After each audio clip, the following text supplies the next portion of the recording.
أعوذ بالله من الشيطان الرجيم. بسم الله الرحمن الرحيم. قل أعوذ برب الناس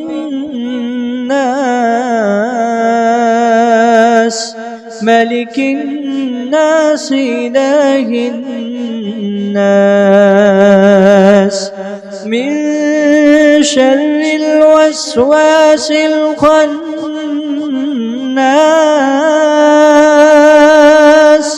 الذي يوسوس في صدور الناس من الجنة والناس.